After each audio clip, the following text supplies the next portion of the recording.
Donc maintenant, on va accueillir un invité qui a fait le déplacement depuis Malte. Donc c'est une fusée dans le business en ligne. Il a clairement explosé. Pourtant, il a commencé il y a pas très longtemps. Moi, c'est quelqu'un que je connais quasiment quand il a commencé à ses débuts. On passe beaucoup de temps ensemble. Et je l'ai vu évoluer. Je pense qu'il va encore continuer d'évoluer. Il va vous parler de business en ligne. C'est quelqu'un qui génère aujourd'hui plus d'1 million de bénéfices, non pas de chiffre d'affaires, grâce à ses business en ligne. Je vous demande d'accueillir Théophile Hélier. Merci Pierre de m'inviter à ton séminaire. Je t'en prie. C'est cool. Fais comme chez toi, prends-toi un café, un petit Ouais. verre d'eau. Excellent. Déjà, merci beaucoup d'avoir fait le déplacement. Chacun d'entre vous, ça me fait vraiment plaisir. Alors, moi, je m'appelle Théo. J'aime bien la mer, mais je ne suis pas là pour vous parler de ça aujourd'hui. J'ai créé des business en ligne un petit peu par hasard, il y a de ça 3 ans et demi à peu près. Et je vais vous raconter mon histoire. Et puis, au travers de ça, j'aimerais vous partager simplement des conseils pratiques. Également, vous donner un petit peu d'inspiration, puisque le but, ce n'est pas seulement de vous donner des conseils techniques. Va sur ce site web, mais ça, fais ci. J'aimerais également vous inspirer et pas seulement vous dire, voilà, comment faire 1 million ou plus. C'est pas le plus important. Je pense que pour la plupart d'entre vous, aujourd'hui, vous êtes venus simplement pour devenir indépendant financièrement, de base. Et ça, pour moi, ça a été une très grosse étape. Mais il y en a d'autres après que je vais vous partager qui m'ont permis, que Pierre aussi m'a permis, d'investir dans l'immobilier, etc. Donc, moi, le business en ligne, peut-être que je le vois de cette façon-là, c'est un tremplin, c'est un pont qui peut vous emmener là où est-ce que vous le souhaitez. Alors ça, c'est le magnifique lycée dans lequel j'ai commencé mes études. Donc voilà, forcément, j'étais une très grosse tête, donc on m'a emmené en BEP Vente Action Marchande. Je crois que j'avais les pires notes possibles, un truc comme 8 ou 9. Je préférais passer mon temps à jouer aux jeux vidéo que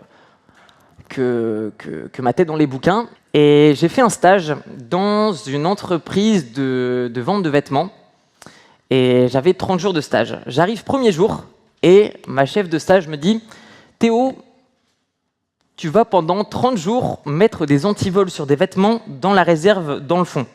Le bordel, il est humide, il est sombre. » Donc je suis très content et je lui dis « Mais et naturellement, j'étais vraiment innocent à l'époque et je lui dis « J'ai pas envie de faire ça. » Et là, elle m'a répondu un truc. Et honnêtement, si un jour elle revoit cette rediffusion de séminaire, merci à elle du fond du cœur parce qu'elle m'a dit un truc qui m'a marqué. Encore maintenant, ça me tue. Elle m'a dit « Mais Théo, tu n'as pas le choix. » Boum. Elle m'a dit « Tu n'as pas le choix. » Et là, j'ai compris l'importance de se créer le choix dans la vie. Je continue en bac professionnel de vente. Je fais ensuite un BTS négociation relation client. C'est un grand mot pour dire on apprend à vendre. Et arrive la période des examens. Donc on est un truc comme 30 jours avant les examens et tous mes potes sont là, ils révisent sur des fiches de révision en papier. Et moi je dis, tout bonnement, bon enfant, sympathique, je dis les gars, je vais créer un site web, un blog et je vais créer une fiche de révision par jour. Et je remarque quelques mois plus tard que j'ai des centaines de visiteurs sur mon blog. Je me dis, je vais peut-être checker, voir est-ce que je peux retirer de l'argent de ce truc-là. Je mets des publicités, je gagne un truc comme 5 centimes sur Internet. Je fais le calcul, je me dis que du coup, il me faut des millions de visiteurs chaque année pour gagner moins de 1 000 € par mois. Impossible. Je recherche un petit peu sur Google, je remarque que le marché de la vente de formation en ligne est un marché qui pèse plus de 1 000 milliards de dollars chaque année. 1 000 milliards de dollars. Je ne sais pas si vous vous rendez compte, moi j'étais en mode, je veux juste 1 000 € par mois. Donc je me mets à vendre des fiches de révision. Je me donne 2 semaines, je crée des fiches de révision, je les mets en ligne et je gagne la somme incroyable de 11,90 €. Et voilà, ça commence comme ça, par hasard. Simplement pour vouloir aider mes potes, j'ai créé un site internet pour réviser et je me retrouve à gagner 11,90 €. Bon, on est encore très loin de l'indépendance financière, mais ça m'a fait plaisir. Et je continue à vendre des fiches de révision, mon trafic augmente. J'ai de plus en plus de monde sur mon site internet. À partir du 4e mois, je gagne 1 600 € en un seul mois avec mon blog. J'étais trop content. Je me dis, OK, il faut que je fasse quelque chose avec ça. Énormément d'amis, de personnes de ma famille me disent « Théo, comment est-ce que tu gagnes de l'argent avec un blog ?» Toujours le bon samaritain Théo, il arrive, il dit « Je ne vais pas créer de business, je vais juste créer une vidéo pour mes potes et ma famille. » Je la mets sur YouTube, des dizaines de milliers de vues. Qu'est-ce que c'est que cette histoire? Je continue et je reçois plein de questions dans les commentaires de cette vidéo qui me disent « Fais d'autres vidéos, continue, on a envie d'en savoir plus ». Et naturellement, je crée plus de vidéos, sauf que là, je me dis « Bon, quelque part, il faut bien que je bouffe ». Ça, c'est un centre d'appel dans lequel j'ai travaillé pendant à peu près 8 mois. Je gagnais un truc comme 1400 € par mois avec prime, en cravachant comme un fou. Et j'ai continué surtout à développer mon business en ligne. Et mon business en ligne, après à peu près 6 mois de salariat, était 2 fois supérieur à mon salaire de salarié. Et c'est là où je deviens indépendant financièrement. Quel bonheur. On se lève à l'heure à laquelle on veut, mais c'est pas ça réellement que je recherchais sur le long terme. Parce que pour moi, indépendant financièrement, c'est très bien, mais il y a encore un autre stade au-dessus qui est encore beaucoup mieux. Je vais vous le partager dans un instant. Mais déjà, pour moi, ça a été une transformation. Je vivais là où est-ce que je voulais sur la planète. Je suis parti vivre pendant 1 an en Thaïlande. J'ai fait ensuite pendant 1 an un tour d'Europe. Pendant une autre année, je suis retourné en Asie, pas mal. Donc j'étais indépendant financièrement et je travaillais comme un fou. En fait, je me rends compte que c'est moi qui dois trouver les titres des vidéos, enfin les sujets. Je dois les filmer, je dois les monter, je dois répondre aux commentaires, je dois créer les formations, je dois créer les espaces membres, je dois répondre aux clients. En fait, je me retrouve à travailler un bordel comme 10 heures par jour. Super, l'indépendance financière. Trop bien, je suis en Thaïlande, je profite de rien d'autre que mon ordinateur. Et c'est là où je me dis, il faudrait bien que je me trouve des bons petits soldats. Et là, je deviens ce qui, pour moi, est encore au-dessus de l'indépendance financière, c'est de devenir un réel entrepreneur.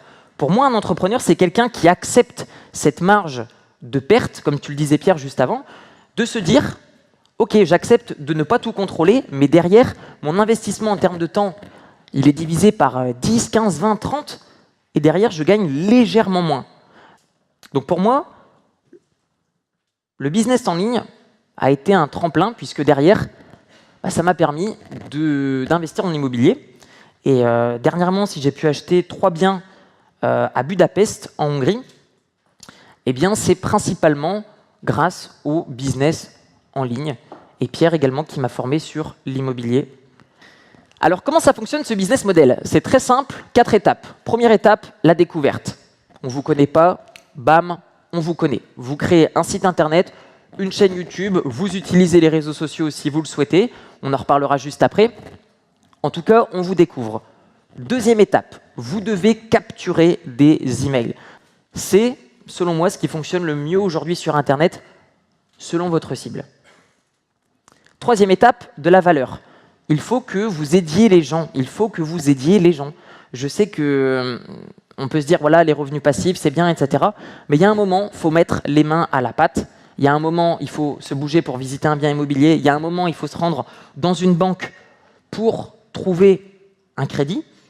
Même chose dans le business en ligne. Il faut aider des gens à résoudre un besoin qui est profond. Donc, plus vous aidez les gens gratuitement, plus les gens ont envie de vous le rendre. On crée de la valeur et on les aide gratuitement à résoudre un besoin profond. Et là, vous me dites, OK, mais quand est-ce que ça parle aux AITO? C'est là, à l'achat. Votre client vous achète un ou plusieurs produits ou services. Concrètement, imaginez très simplement que vous aidiez quelqu'un gratuitement pendant très longtemps, bien forcément, cette personne a la confiance en vous. Et je vous dis honnêtement, tout le marketing, la communication, tout ça, tous les gros bouquins, vous en faites une grosse pile, vous shootez dedans, et il faut que vous compreniez que vous gagnez la confiance des gens. Alors, beaucoup de personnes vont se dire « Qu'est-ce que je dois choisir comme domaine d'activité ?» Vous ne devez pas respecter à 100% ces 3 critères. Ce sont des suggestions que je vais vous faire. Et pour ma part, je n'ai pas commencé, comme je vous l'ai dit, avec des business en ligne en expliquant à d'autres personnes comment créer des business en ligne, qui elles-mêmes expliquent à d'autres personnes comment créer des business en ligne. Ce n'est pas un truc comme ça. Personnellement, j'ai 8 différents business dans des domaines qui n'ont rien à voir avec l'entrepreneuriat. Et je me suis toujours basé sur ces 3 sphères qui doivent être respectées au maximum, pas à 100%. La première, c'est il faut que votre business soit au maximum intemporel. Je vous la fais simple. Il suffit que vous créez, par exemple, un business autour du high-tech, autour de l'informatique, autour de la mode. Si vous créez 500 vidéos chaque année, on se retrouve l'année prochaine, tout votre contenu il est à la poubelle. Alors que si vous créez 100 vidéos chaque année à propos de domaines intemporels comme la santé, la persuasion, le développement personnel, des domaines qui ne changeront pas. Il n'y a pas de mise à jour, par exemple, de la santé. Chaque année, voilà, c'est pas, oh non, finalement, les légumes, non. Deuxième critère principal, il faut que vous cibliez une cible qui est dépensière. Si, par exemple, vous ciblez des clients dans le domaine de la photographie, vous démarrez un blog ou un business, une chaîne YouTube, dans le domaine de la photo. Personnellement, dans le domaine de la photo, je connais des personnes qui achètent des appareils qui coûtent une blinde. Dans le domaine de l'horlogerie suisse, une blinde. Dans le domaine des voitures, une blinde. Maintenant, si vous ciblez des personnes, par exemple, tout comme moi, mon premier business où j'aide des étudiants, ça ne va pas vraiment fonctionner. Par contre, c'était plus ou moins intemporel, la cible dépensière, bon là carrément on oublie. Par contre, ça résolvait un besoin profond qui était d'aider des étudiants à réussir leur diplôme. Et c'est là où est-ce que j'aimerais vous amener. Vous n'avez pas besoin d'avoir une idée parfaite, on en reparlera juste après, mais vous devez avoir une idée qui respecte au maximum chacun de ces 3 critères. Et le besoin profond, c'est vraiment, selon moi, le critère le plus important. Plus vous allez aider les gens à résoudre un besoin profond, plus ils vont être prêts à vous lâcher des planches à billets. Donc c'est là où est-ce que j'aimerais vous amener, c'est qu'il faut que vous créez une idée que vous pensez qui va fonctionner, et ensuite la faire évoluer avec votre marché. Alors, comment est-ce qu'on attire ses premiers clients? Et là où est-ce que, déjà, ce que j'aimerais vous apporter commence, c'est qu'ici, je vous parle de clients. Je vous parle de clients, je ne vous parle pas de visiteurs. Honnêtement, si vous avez 500 000, 1 million, 2 millions de visiteurs par jour, mais qui n'achètent pas, ça sert à quoi? Ça sert à rien du tout. Le but, c'est d'attirer des personnes qui ont ce qui s'appelle un comportement d'achat élevé. Donc, comment attirer vos premiers clients? On va parler de 3 canaux différents. Déjà, un site internet. Un blog, vous appelez ça comme vous voulez. La différence est très simple. Un blog, il y a des articles de blog. Un site internet, il n'y en a pas. Un site internet, sur le très long terme, demande très très peu de gestion. Deuxième possibilité, une chaîne YouTube. Moi, personnellement, j'ai misé énormément d'efforts sur ma chaîne YouTube. Pourquoi? Parce que l'avantage, c'est qu'ici, vous pouvez avoir une croissance de votre visibilité qui est extrêmement rapide. L'inconvénient, c'est que si vous y accordez moins de gestion qu'à un site internet, eh bien, je pense que sur le long terme, ce sera le site internet qui va continuer de fonctionner, tandis que votre chaîne YouTube fonctionnera un petit peu moins bien passivement. Cependant, ça fonctionne tout de même relativement bien. Et les réseaux sociaux, je les aime pas du tout. Pourquoi? Parce que c'est très simple. Admettons que si vous vous dites chaque jour, je crée un contenu sur mon site internet, sur ma chaîne YouTube ou sur mes réseaux sociaux, je pense que je n'ai pas besoin de vous expliquer que si vous mettez une publication sur Facebook aujourd'hui, eh bien on se revoit demain. Est-ce que votre publication est toujours visible? La réponse sera non, parce que ma grand-mère aura mis une photo de son chat par-dessus. Voici maintenant dans une fenêtre Google privée pour éviter d'impacter les résultats à la suite de mon historique. Voici une recherche sur comment vendre un e-book. En première position, vous avez mon site internet, mais ça, on s'en fout. Le plus important, là où est-ce que j'aimerais vous amener, c'est la deuxième recherche. Enfin, c'est le deuxième résultat. C'est une vidéo YouTube qui m'appartient. Comment une vidéo YouTube se retrouve sur Google? Grâce au mot « comment ». YouTube appartient à Google et Google estime que les personnes qui recherchent une question sur Google trouveront plus facilement la réponse en leur apportant une vidéo. Et donc, du coup, j'ai basé toute ma stratégie. Aujourd'hui, si vous regardez mes vidéos sur YouTube, si toutes mes vidéos commencent par le mot « comment », c'est pas un petit kiff, hein. C'est juste parce que ça rank sur Google, c'est tout. Donc maintenant, ce que je vais m'efforcer de vous expliquer très simplement, c'est comment faire vous aussi pour positionner votre petite tête ici sur les résultats des moteurs de recherche Google. Le premier site, Answer the Public. C'est un site très simple d'utilisation. Vous choisissez bien le langage français et ici, vous allez entrer le mot de votre choix. Pour cet exemple, j'ai choisi musculation.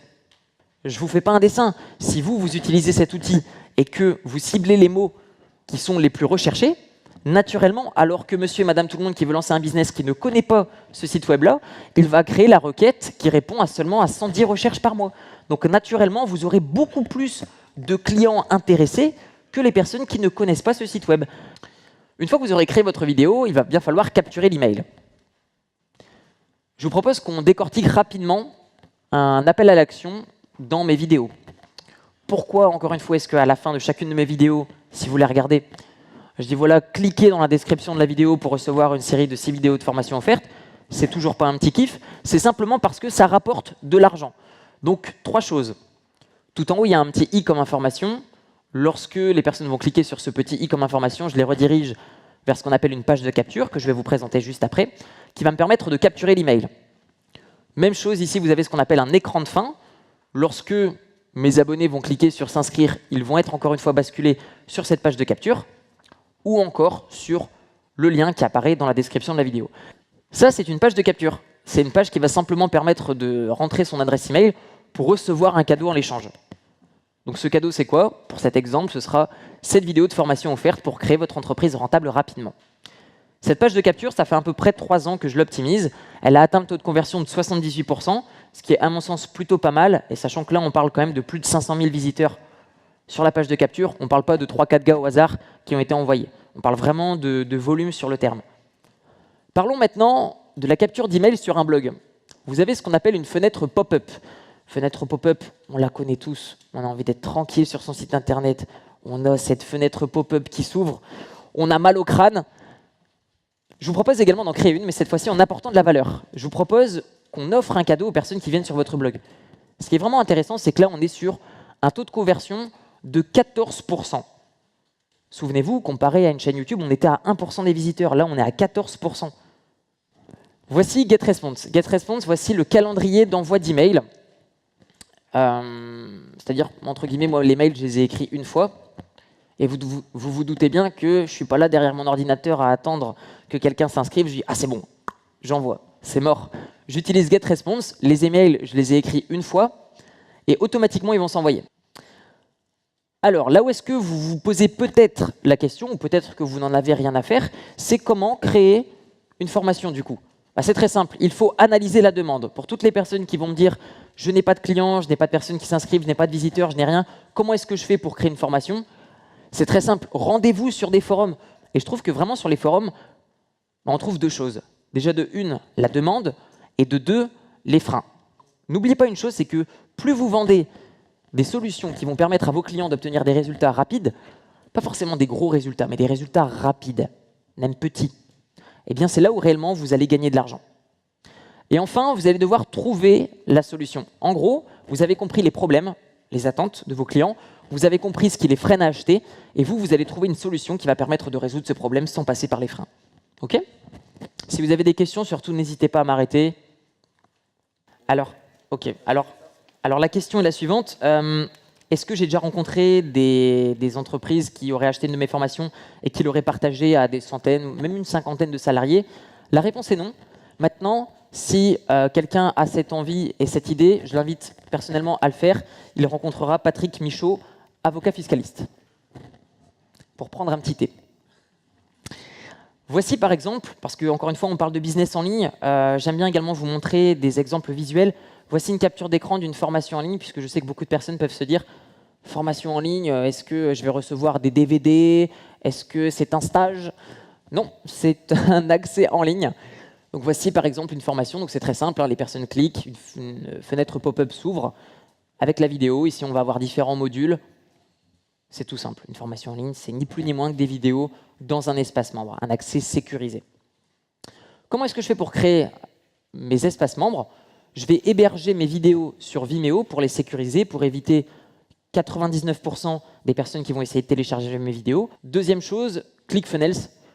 ClickFunnels, personnellement, j'aime bien parce que ça me permet de faire plein de choses différentes, et pour mon support client, ça lui permet en un seul outil de pouvoir interagir avec tous mes clients pour vraiment beaucoup de types de problèmes, de questions différentes. Alors maintenant, j'aimerais vous parler de quelque chose que j'ai découvert récemment, c'est les plans de règlement motivants. Alors qu'est-ce que c'est que ça? Admettons que vous avez envie d'acheter un truc, le vendeur doit vous donner une raison de payer d'une façon quelle que ce soit. Vous allez créer de la valeur perçue en vendant une formation à 1 000 €. Donc les personnes vont se dire « 1 000 €, je ne pourrai jamais les sortir ». Et là, du coup, vous leur donnez une bonne raison d'accéder à quelque chose qui, normalement, ne leur est pas accessible. Merci. Merci beaucoup.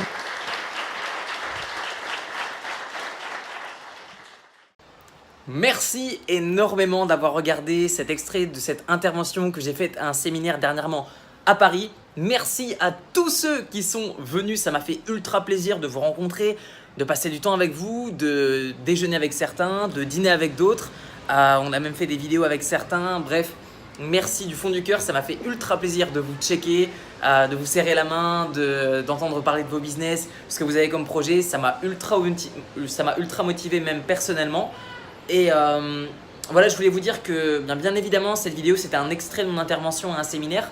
Volontairement, je n'ai pas tout mis parce que j'estime que les personnes qui ont payé pour venir, qui ont fait le déplacement, méritent d'avoir des informations qui sont beaucoup plus concrètes et beaucoup plus précises, des pépites que je ne délivrerai pas volontairement sur YouTube, puisque volontairement je préfère avantager ceux qui viennent et qui se déplacent à un séminaire. Mais par contre, j'ai une petite surprise pour vous. Il y a de ça quelques mois, j'ai fait un séminaire en ligne, cette fois-ci en ligne, donc vous pouvez rester depuis chez vous et assister à la rediffusion de ce séminaire complet qui lui dure environ 1h30, 1h45.